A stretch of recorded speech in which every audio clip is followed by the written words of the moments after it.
Greetings, dear ones. I'm Kryon of Magnetic Service.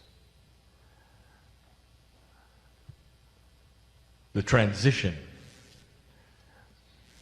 from the human speaking to that which is the portal which opens is now instant. And there would be those who would criticize that transition, saying it cannot be that way. For the three-dimensional human being and the multidimensional energy of that which is spirit needs more adjustment time. And they would say that that is a profound energy shift. And they'd be right. Oh, they'd be right. And so they would say the man is not fully channeling. What if the door never really closes? What if instead of opening the door, he simply says it's time to a door that's already open? And this is the premise of the new energy that you live in. What is before you that you can't figure out? There is no solution in this room that is more difficult than the beautiful consciousness of the human who has that problem. In other words, it would never be given to you if you couldn't solve it. And you know who I'm speaking to. The Creator is inside. In 3D, you tend to throw the switch. And your spirituality has always been that way. You have certain days you report to worship. You wear different things. You sing different songs. You kneel, or you don't. And then you come home and it's all different. And you're used to that switch. God is in that box. God is in that house. And I'm in mine. And that particular paradigm is over. Not only are you in 100% communication if you choose to be, but the beautiful help that is the love of God is always there with you, always. It's not something you have to sit even and call upon anymore. It is something instead that lurks, that is to say, it is always there. The residual of it is there always. It's instant help. At every moment. And you might say, well, that sounds very good, Kryon. Well, how do we do that? How can I have that? And so again, we start a teaching that is new and different. And it is the description of what happens in the human being that actually creates that which is you. And we have given this before, but not this information. It is something similar because there are similar processes in the body that sound the same. We have in the past given you a 3 spiritual layer of what is inside you, and now we wish to do what is inside you physically that you don't know about. Oh, you do, but you've never really figured it out, and how to touch it and how to work with it and what it is. The human being is exceptionally complex spiritually. The human being is exceptionally complex physically. But we would like to break down the complexity and give you the information. You don't have to figure it out. All you have to do is know about it. And so I'll begin by giving you something that I have before. Something beautiful. A report out of history. And I want you to listen. For this is going to help you to understand what is inside you. And the beauty of it. Perhaps this will even give you the proof of it. You may not relate to history. But I want you to. From the youngest to the oldest in the room, I'm looking at old souls. You wouldn't be here unless you were. The four of you didn't plan on coming, and you wouldn't have come on your own. And you know who you are. And you're an old soul too. You may not believe this. Even that which you see before you, which we call channeling, you may not believe that. It doesn't matter. It does not change your magnificence, dear ones. For I know who you are. And you may not believe in me, but I believe in you. Because I stood at the wind of birth when you decided to come into this planet, live a life that you're living. I know the old soul inside. I know the sacredness. I know the divinity. And I will tell you that the same number of angels are going to walk out with you that walk out with the most profound healer in the room. Doesn't matter what you believe. That's the love of God. Unconditional. With you forever. And there come a time, maybe, when the seeds we plant today will start to grow and you'll realize you're not alone and that there's more than you thought. You might even ask for help. And when you do, it'll be you helping you. For you'll simply open the door and bring out those things which are already yours. That is the beauty of the human being. Let me take you back in time. Again, for the 9th time, we will channel about Elijah. You have to hear this yet again in this context. It is reported that Elijah is the only human being who chose his ascension path, who did not die as death would take you as a human, but instead turned into that energy which was divine and left the planet by choice. And he did. So enabled was he, and wise in the things of spirit. He knew how to do it. And the story that is told and the story that is accurate is that he had that which was, you would call the understudy, Elisha. And the understudy loved him. And this man, Elijah, was told about Elijah's ascension. And Elijah said, I'd like you there. I would like you to record it. I'd like you to speak of it. Write it down. I want you to tell what it looks like. And Elisha said, Master, I will, but give me something in return. Let me have your mantle. I want to tell you what that means. Both men were aware of something you're not aware of. He was asking for Elijah's spiritual wisdom to be passed to him.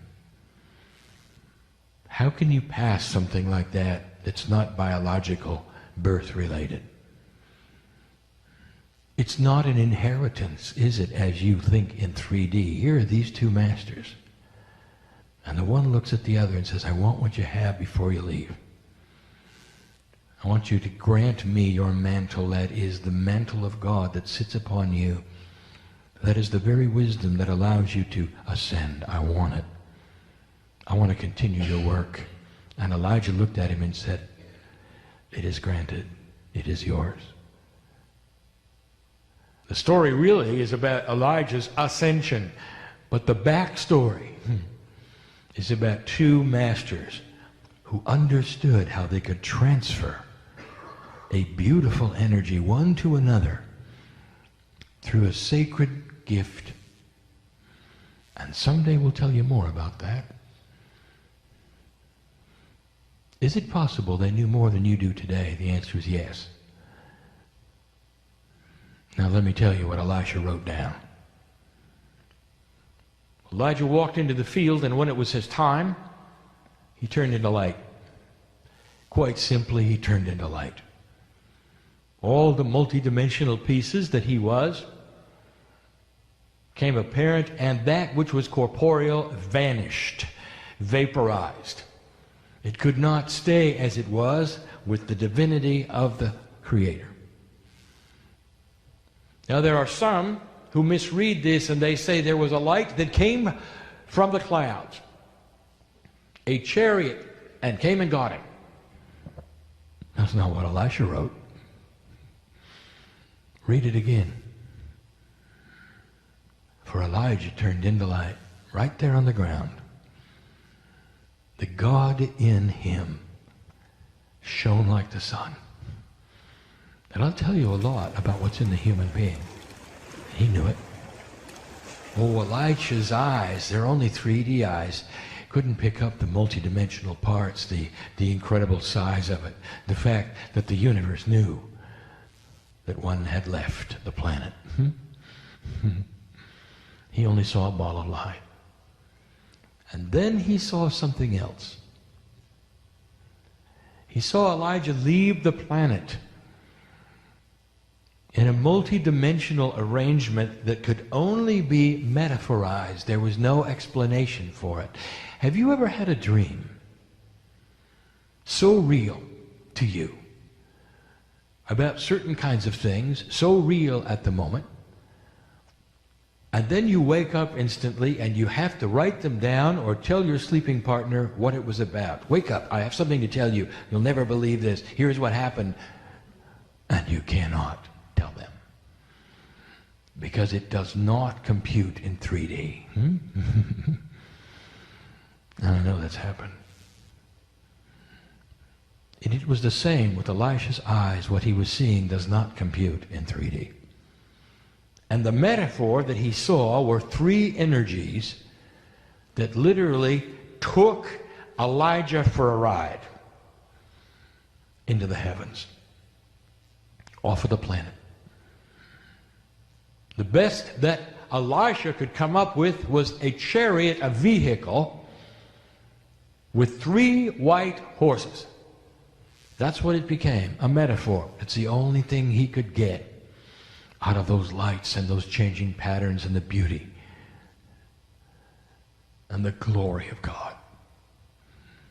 And that's what was written. A vehicle to ride in. He named it. He gave it a Hebrew word. The word to ride, Merkabah. Merkabah. It sticks today. Indeed, it should, for that's what we wish to speak of. Even higher than you think in its vibration right now on this planet in you. So we leave those 2 in the field with only a footnote. Study Elisha and look at what he got. A master. He went on to do wonderful things, perhaps even with the rival work of his master Elijah. Beautiful, light, great.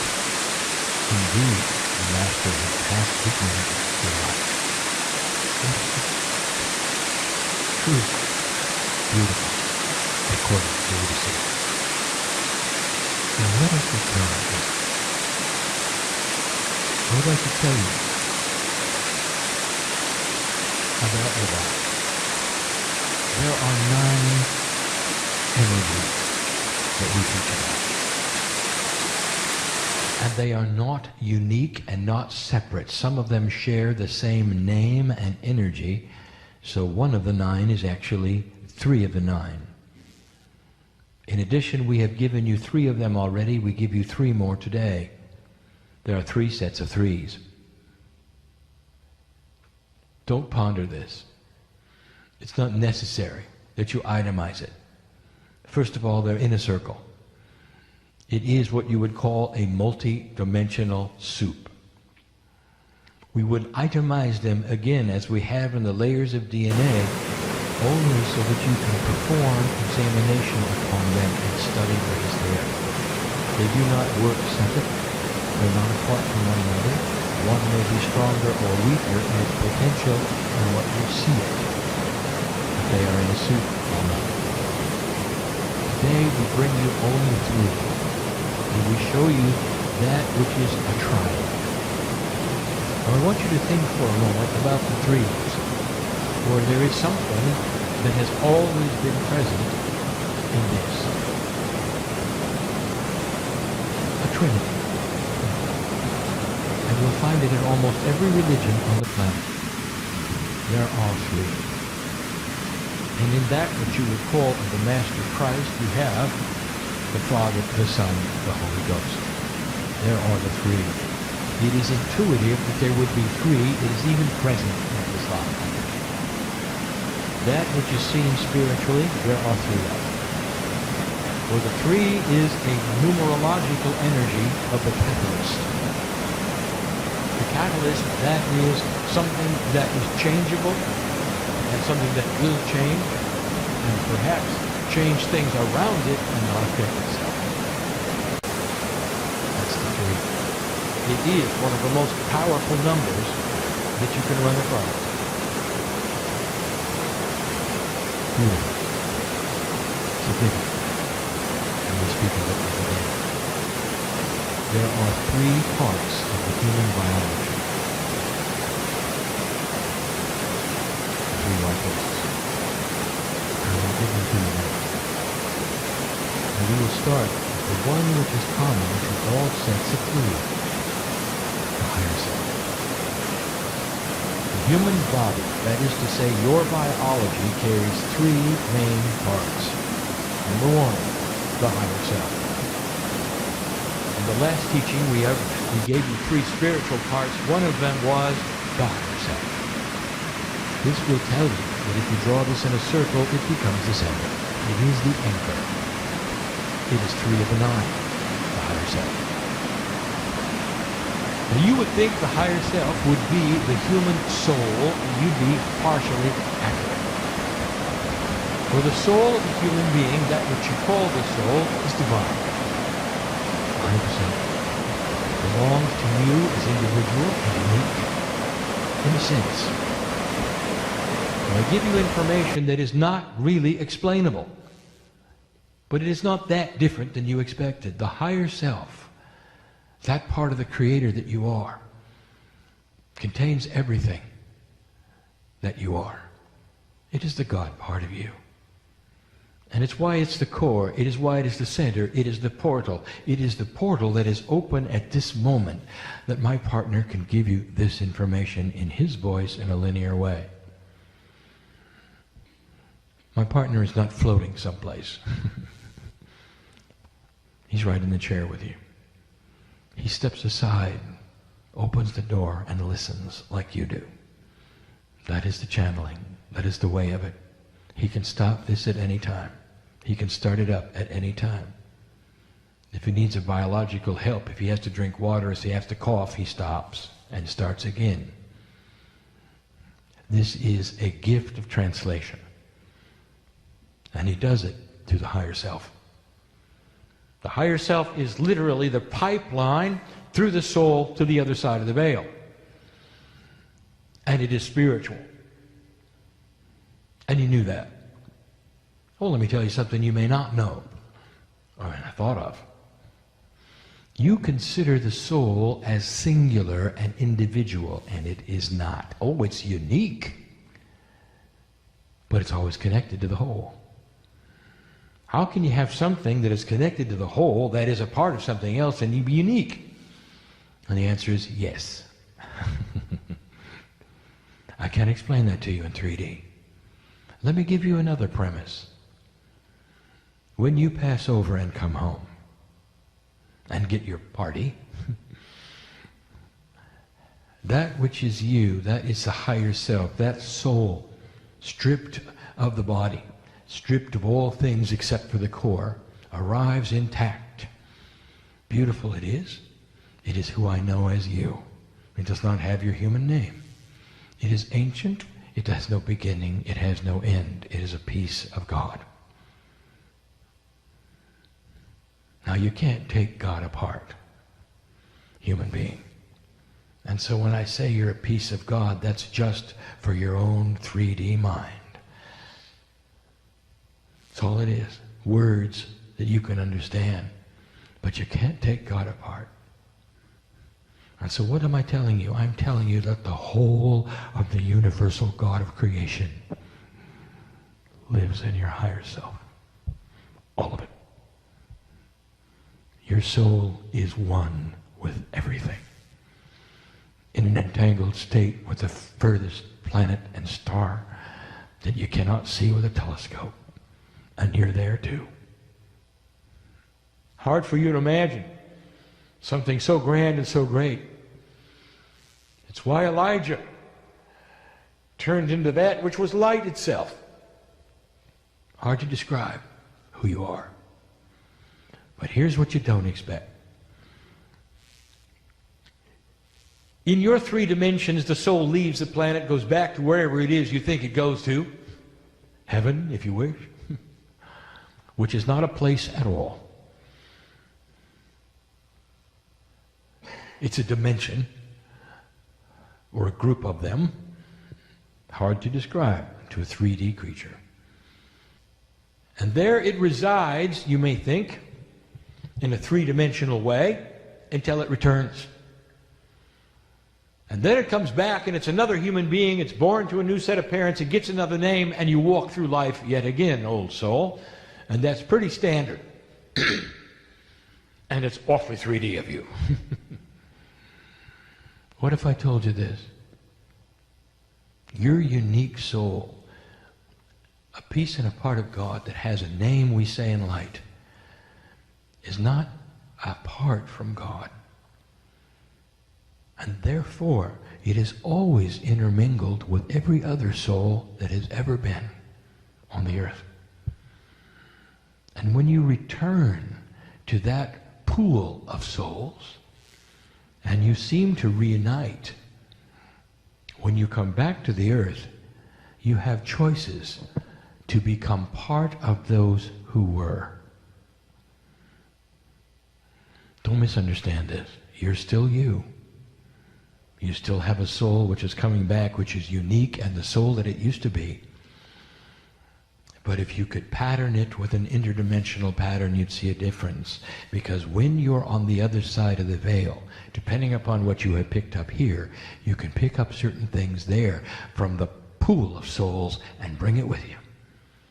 And in you come again. There are those walking on earth who are convinced they're a piece of the Master Muhammad. Reincarnate. There are those who are convinced they are a piece of Mother Mary. There are those who are convinced that Magdalene is in them. There are those who are convinced that the Christ himself is part of their makeup, and that's who they were. And there are many of them who think that. Oh, how singular of you. Let me tell you what's going on. All of those soul energies that you look up at and say they were a piece of God, I want part of that, are attainable and available when you leave here.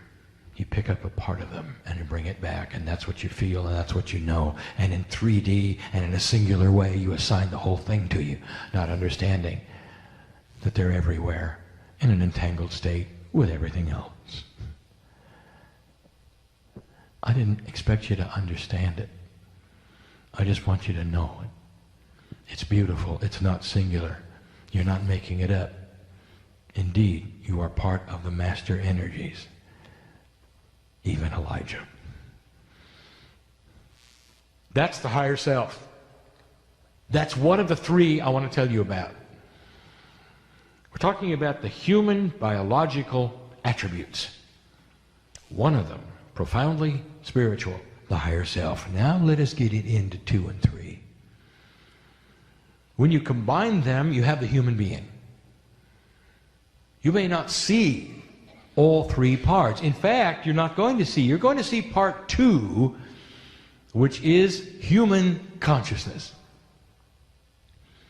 Now, part 2, human consciousness, is very grounded. It is Gaia-like. It is of the 3 dimensions. It is of the earth. It is surrounded by the processes that make the earth, and Gaia, Gaia, including the crystalline grid. It is a 2. Human consciousness is what you know every day. I don't really have to explain it to you. It's that which you carry around that you brought in today, that's listening to this, it is allied to your cellular structure and your body 100%. We call it consciousness, but it's more than that. It's corporeal awareness. It is you with your body, you in your body. It's you walking in and out of the room. It's you eating. All by choice. It's human consciousness. Human consciousness can change chemistry. It is constantly done. When you go into joy and you laugh, all of the chemistry is changed. When you breathe, by choice or not, all of the chemistry is changed. When you go into fear, the chemistry is changed. When you fall in love, do I have to tell you that? The chemistry is changed. Don't you love the last one? When you fall in love, you don't care if you ever eat again, do you? How's that for a suspension of survival? You don't care. You go into this mode of temporary insanity and you sigh a lot. And you just want to be with the other one, don't you? I want to tell you, I've just described the way God feels about you. Did you know that? So in love with those that are missing. Some of you connect and some of you don't. Most of the earth does not. We've got 7 billion pieces of God that don't even write home. So in love with you.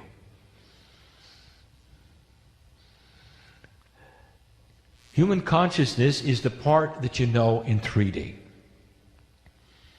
And you may assign to human consciousness all that is. Ask an intellectual. They will tell you there's nothing I cannot think about and everything I can discuss. A self-contained box of delusion. Human consciousness is limited. And here's how you know it is. There's something else going on in your body. Isn't it interesting that you're not in touch with it? Human consciousness is supposed to be all that is. You can be intelligent, you can think, you can laugh, sing, create things, tell jokes, cry, weep. Is there anything left out?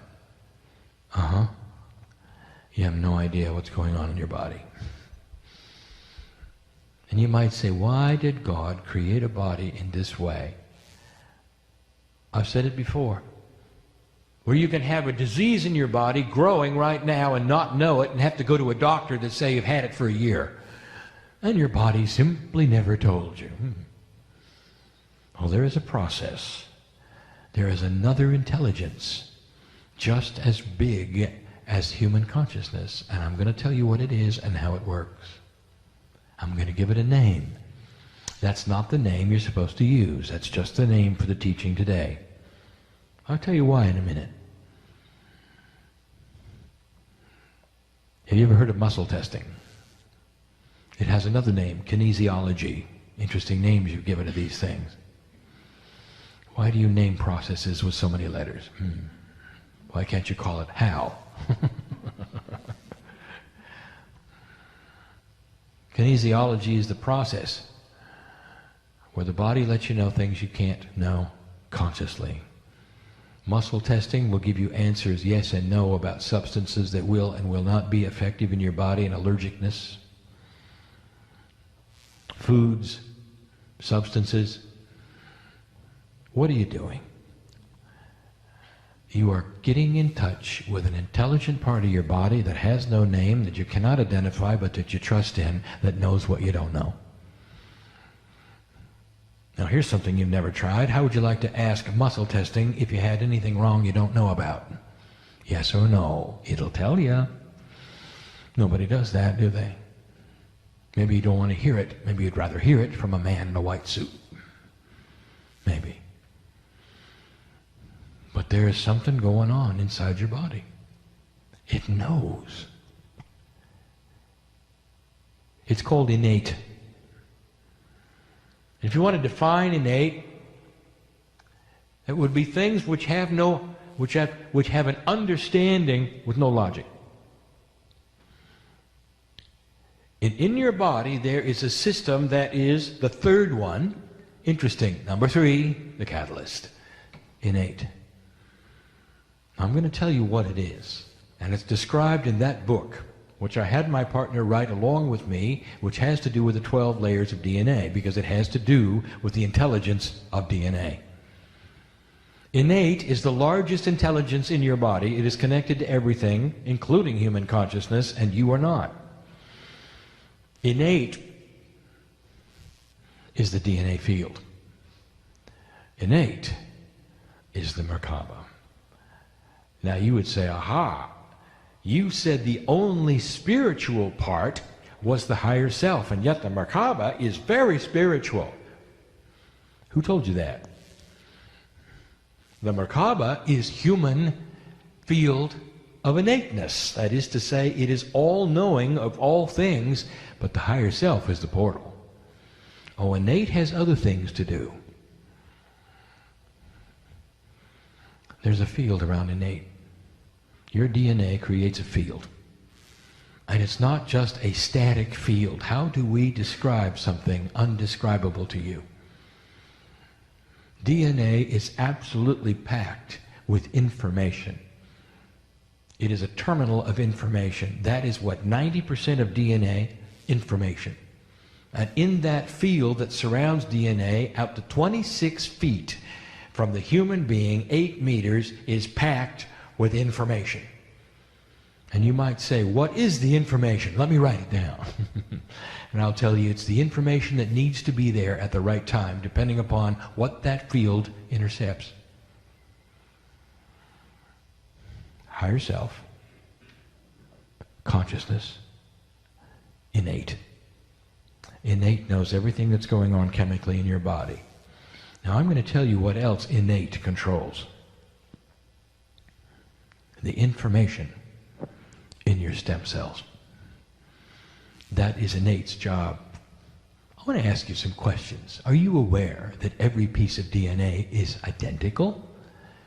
Hundreds of billions, trillions pieces of DNA, these molecules in you, absolutely unique, with your print, with your Akashic record, with your angelic name, all identical.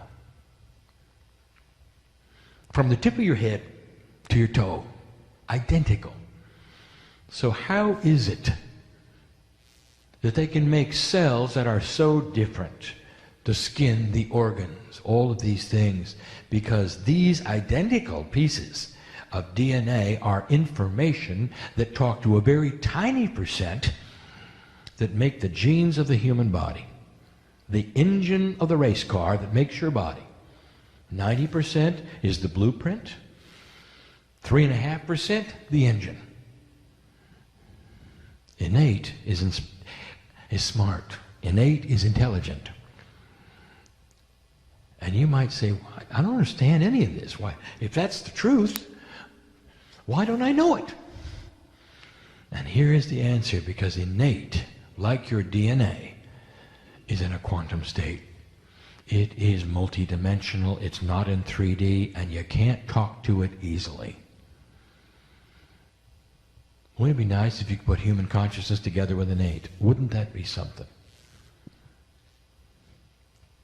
And now I'll tell you something.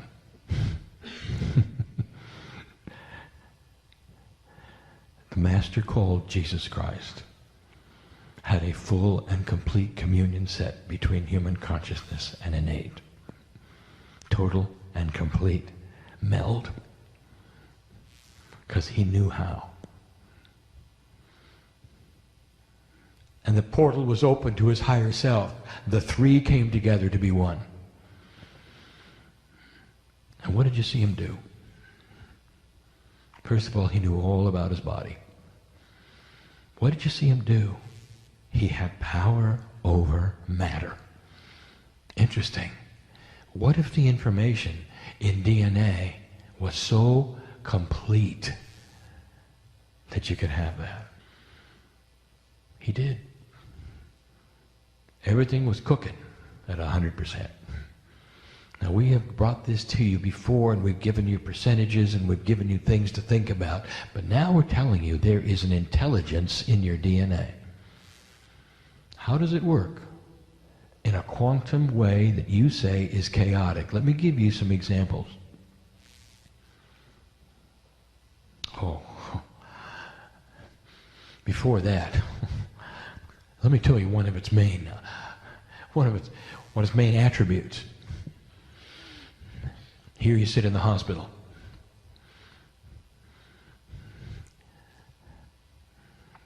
Oh, dear human beings, this is so powerful. And the times it has happened on this planet, so few. So beautiful. I want to show you what innate does. Innate is in control of your biology. Absolute control. It can do anything. It can keep you alive for 900 years. If you let it. You think those biblical times were has to be flawed. They couldn't have lived that long. Oh, yes, they did. And innate made sure of it. Total control of the human body. You're sitting in the hospital. You learn of the disease. You're going through the processes, and it starts to scare you to death. And somehow, through some magic that you don't understand and you don't know and we can't explain to you, you connect the innate just for a moment, and you have something called spontaneous remission. And the disease disappears, and the immune system comes up to the challenge and wipes it out of the body, and science looks at you and goes, how did you do that? Maybe if you get scared enough. That's not the answer. But that's innate. Just took care of it all. That's how powerful it is. There is a field around you of DNA. Let me tell you about this field. Intelligent it is. We have told you that you can activate part of your DNA. And the human being then wants to itemize it, goes to the book where there's 12 energies, and decides which one they like best to activate. You know how silly that is? You're looking up in the sky, you see a rainbow, and you say, I like purple. All the other colors go away. Purple, come on down. You can't touch it. Did you know the rainbow was in a circle? Most don't. You think it disappears into the ground, don't you? No, it doesn't. It's in a circle. So is DNA. Really? Did you know that it connects itself? You think it's a strand, it's a circle, always was. Science knows that now. You still call it a strand. I don't know why. Innate will tell you what you need. It is smarter than you are. For innate is connected to the Akashic record. It has to be. It's a field of DNA. So you may then start a communication with that part of your body that knows more than you do, and you may say, I wish to activate that part of DNA which I need the most. Now some of you in here, you need the one that's going to heal your fear. Put you in a place where you're more peaceful. Some of you, and you know who you are, and you're right here, need the healing one. You need to be healed. You need that body to start doing something it hasn't done before, and innate can do it. And then there are those where there's nothing wrong with you at all, and you just want something better than you got. And that's what I want to talk about. Because innate can do that too. What if you'd like to stop aging? Innate is very good at that. All you have to do is connect with it. I want to give you a process I've told you about before. Are you aware that the human body reproduces itself and rejuvenates? It's built to never die. And it does. And it does because that which is rejuvenatable is not perfect. And yet it can be, and it should be, you might think, if only it worked a little better. There is a reason why you age. And the reason is the imprint that you have based upon the energy of the planet. It is why those in the past may have lived 600 and 700 years and you only get 80. Something's happened with the energy of this planet that has actually affected the blueprint of the stem cells. I just said a mouthful. Listen. Every time a cell reproduces in your body to make another one, there is a query. That is to say, there's an informational question. It's about to reproduce, pull apart, cell division. It's about ready to make another one of itself. But right before it does, right before the nucleus does that, right before, there's a question. Innate is asked, do I do it to the same blueprint or a different one? And the question is answered always the same. Is there new information? No. Make the same one. Can you imagine for a moment, in that split second of time, in that quantumness that is there when the cell is splitting, if the answer was, wait a minute, there's some new information. I want your telomeres to lengthen. Change the blueprint, stem cell, do it. And you produce something which is pristine. And the human being starts to not age and lives a very long time. Perhaps it improves the immune system. I am giving you information that I promise you medical science is going to give you within 2 decades. And I'm giving it to you now. There is a system of intelligence in your body that knows more than you do and that is ready to be addressed with human consciousness, and a meld take place. You and innate and the higher self. Creating a body which does not age near as much, where you don't have to worry about the disease, where you can have peace and you have no drama. You become a different human being. And if you're putting this together, that's what the masters of the planet told you you could have. This is no different than what the ancients knew and talked about and gave you. And you're in a new energy where we're starting to tell you these things are upon you in this energy. What are you going to do with them? Well, Kryon, you still haven't told us how. My partner did earlier, if you listened. There is a bridge. There is a bridge, and it's called intuition. Intuition has a foot in both human consciousness and the innate. And sometimes, if you're lucky, even the higher self.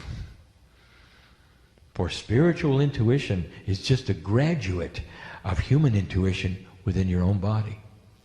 Intuition is the bridge with innate. So start using that intuitive power that every single human has. What is your first impression when you ask a question? Don't discount it. Start asking your body a lot about things. Don't discount it when it doesn't make sense. You go into meditative state. Maybe we should change the word. Maybe it shouldn't be meditation. That would indicate that you go into another realm where you're relaxed, where you're going to breathe hard, where you're going to let things happen. What if instead you go into a concentrated state of intuitive inquiry? Dear Spirit, dear body, dear innate, I choose to meld with you in whatever form you decide. Dear innate, thank you for being in me and with me and being me and protecting me. Thank you for the field that surrounds me that keeps me safe. Thank you that I am able to hone the intuition and know. Innate can tell you if somebody's lying to you. Innate is what allows you to know this channeling is real. Innate knows. More than human consciousness, innate is in a quantum state. It is the quantum part of the human being.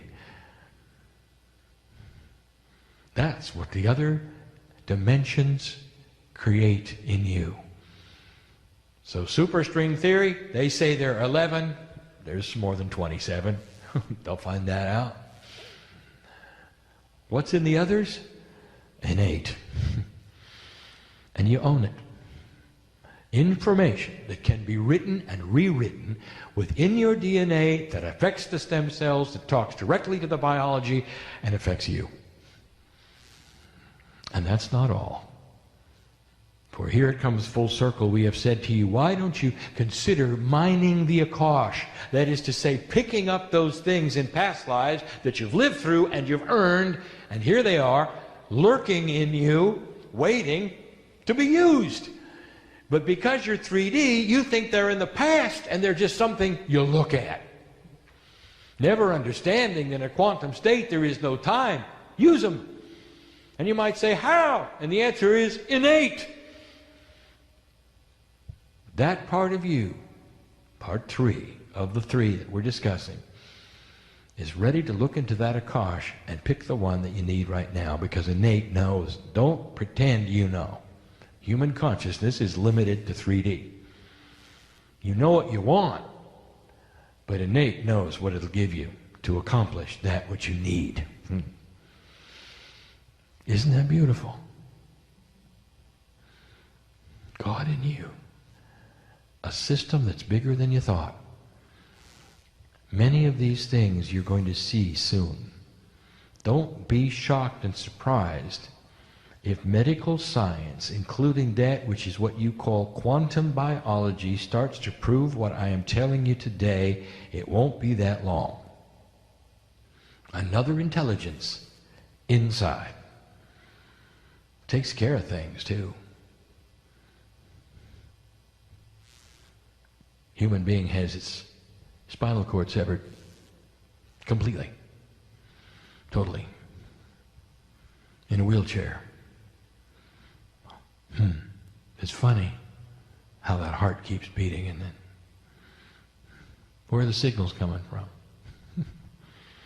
Old medical science will tell you, well, it's this or that. Well, it isn't the brain. They want to tell you, well, the brain is another way of sending something. It comes through here, and then there's muscles here, and then no, it isn't.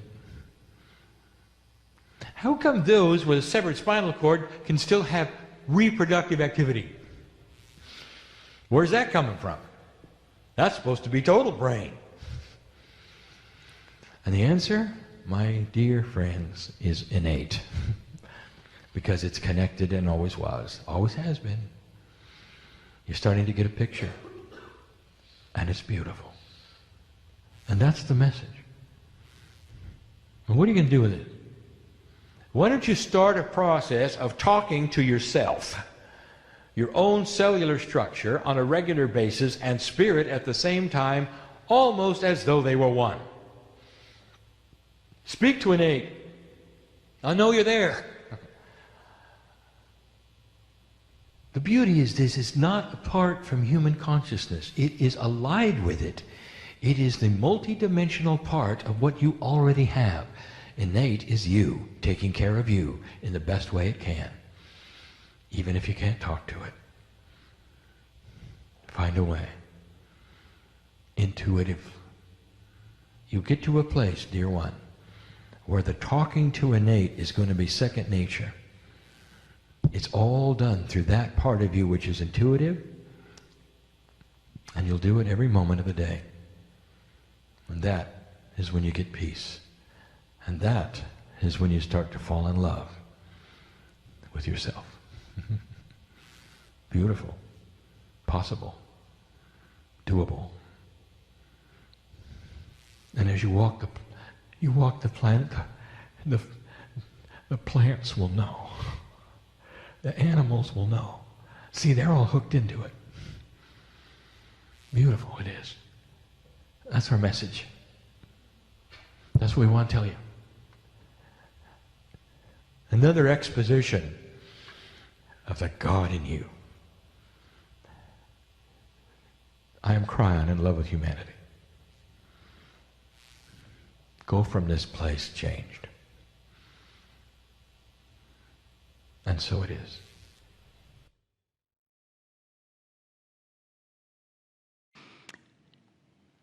I invite all of you to close your eyes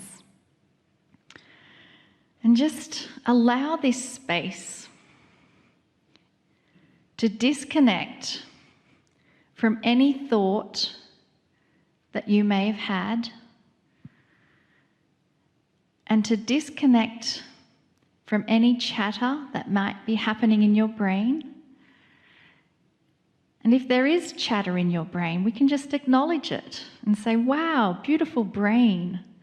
Thank you for all your chatter that you bring me. But we're going into some quiet time because we're going to disconnect from that chatter in our brain. We're going to have some quiet time where we can connect with the energy of our heart. It's the energy of our heart that wants to communicate to us in this moment. Our beautiful heart that is present every beat throughout the day. Even if we are not aware of it, our heart is beating every moment of every day. And it's there in the silence, waiting to connect when you're ready to listen to the whispers of the silence that it exists in. And each of you has such a unique path. And the compass that guides you on that path is always the silent whisperings from your heart. And the one that guides and connects the heart is connected to the field of the Creator. That creative source that we all came from, and that creative source that we will all merge back into when we're no longer here on this physical plane of beautiful planet Earth. And so we just say thank you to our beautiful heart. Thank you for accompanying us on this amazing journey.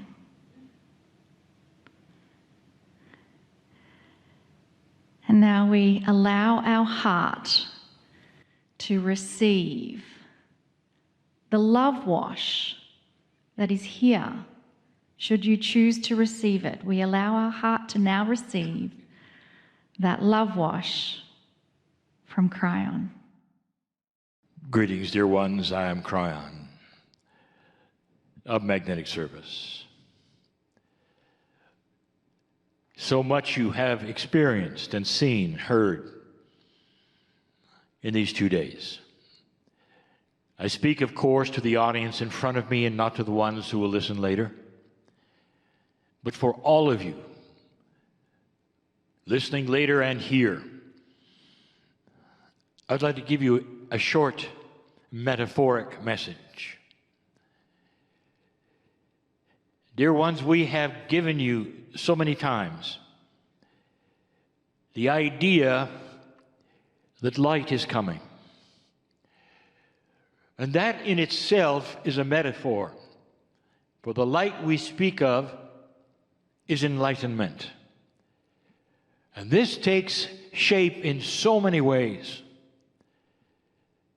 You could say that the light is coming in wisdom, in understanding, between human and human. That's not here yet. You can say light is coming in the inventions of the planet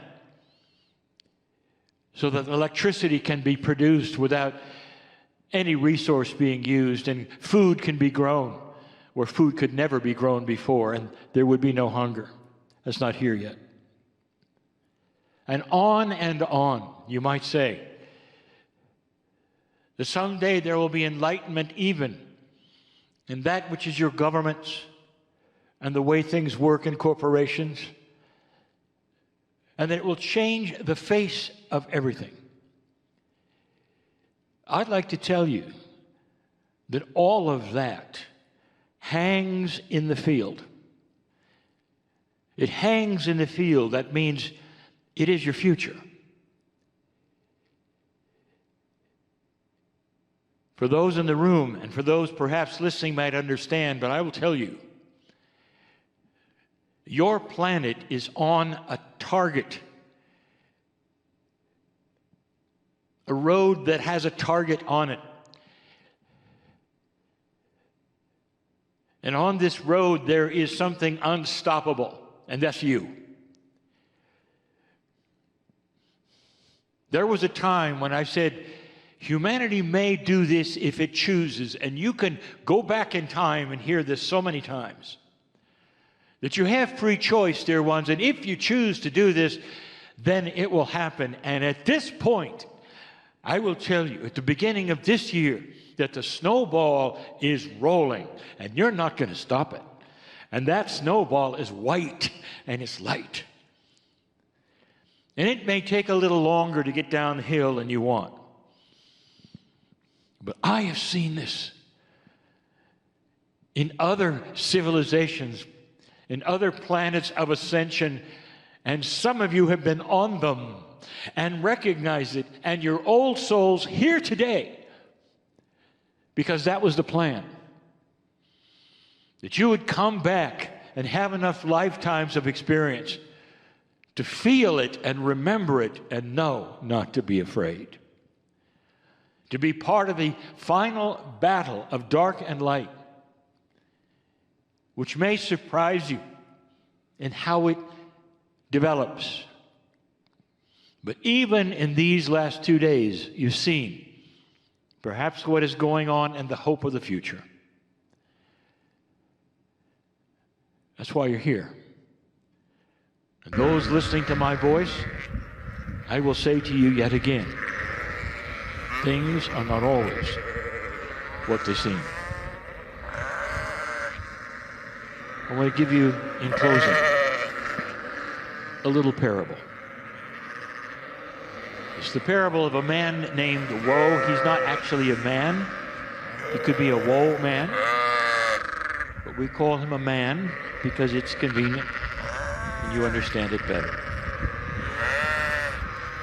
It's a parable that stretches the imagination of reality, and that's what parables do. In some of mine, I will take you to planets that don't exist and situations that can't happen. But there's a reason. There are things you don't realize, attributes that you do not know about that which we call light. And so to show you what I mean, I'll give you this parable.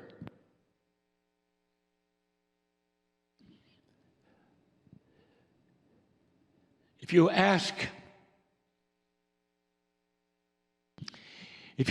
a warrior, a soldier, what it's like to fight a battle at night, they will tell you it's not often done. Night battles, and even in current wars, are often with artillery. Very seldom do they meet another soldier on the field at night. Those battles are fought during the day, you say. But sometimes they're not. And if you talk to a warrior of old, where they're only using swords on the battlefield, and you say, what is it like to fight at night? They'll look at you and they say, you don't know who's there. And it's very, very difficult. And it's horror.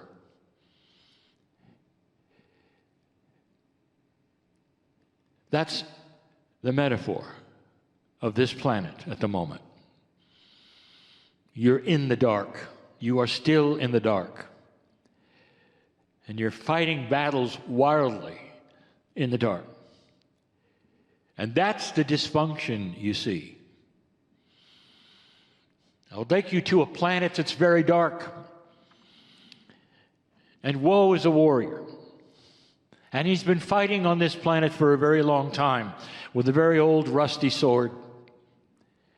And he's been put out onto the field so many times and thought it was his last time, as he would hear noises and think he heard shapes and swing his sword. And he had been wounded a number of times, and he was in the trench once again, ready to go out.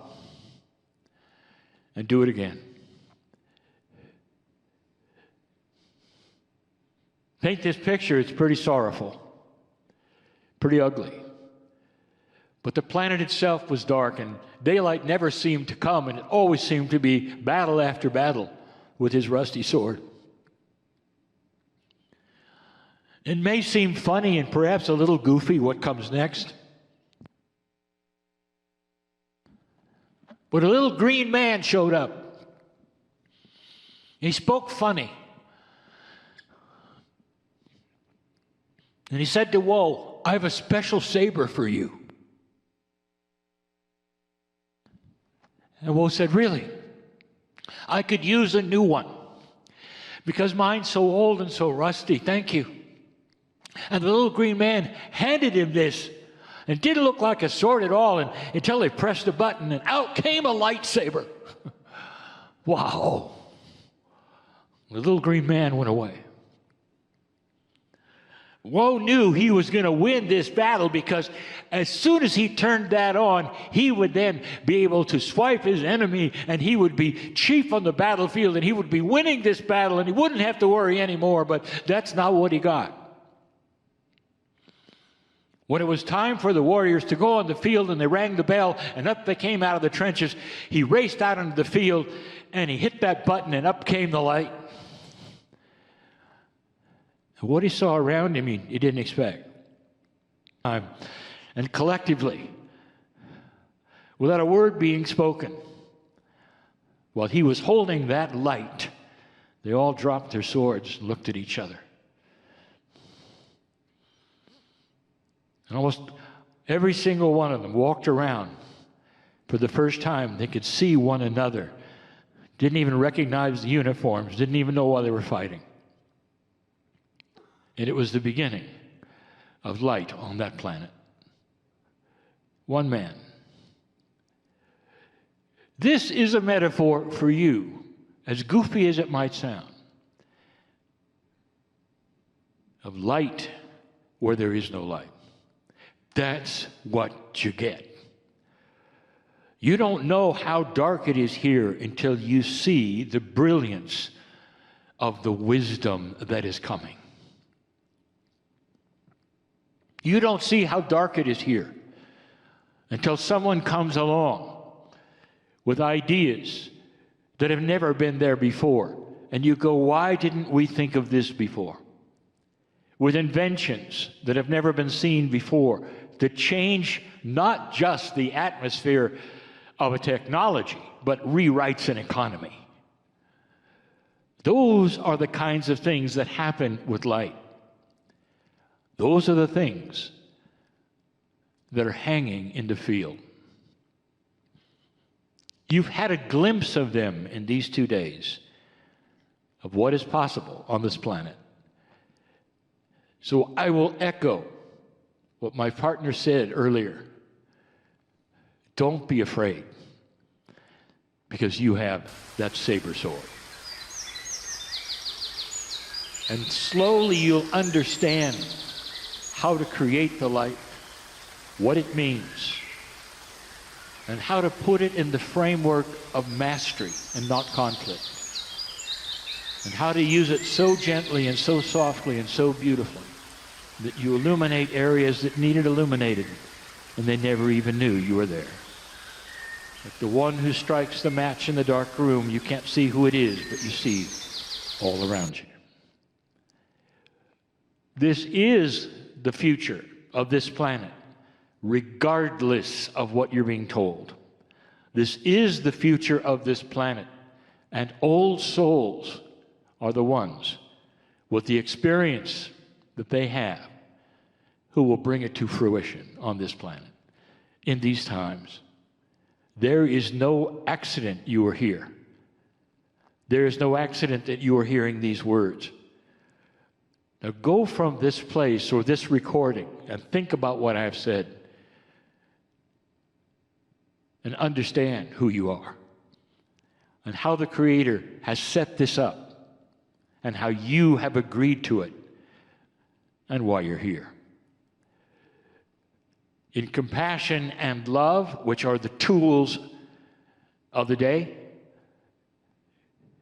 I congratulate you for being here and taking the mantle of this lifetime that may change everything on the planet.